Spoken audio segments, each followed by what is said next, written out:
গল্পটা ভিয়েতনামের হো ভ্যান ল্যাংয়ের। ১৯৭২ সাল। তখন ভিয়েতনাম যুদ্ধতুঙ্গে।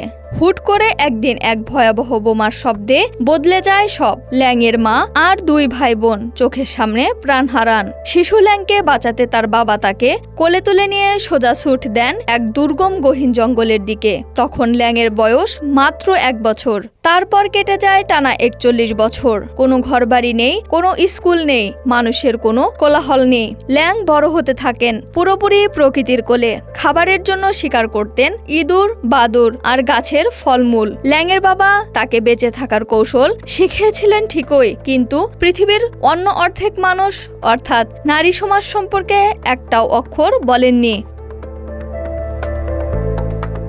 ২০১৩ সালে বাবা ভীষণ অসুস্থ হয়ে পড়লে বাধ্য হয়ে জগৎ সংসারে ফিরে আসেন ৪২ বছরের ল্যাং। আর তখনই ঘটে সেই অবিশ্বাস্য মুহূর্ত।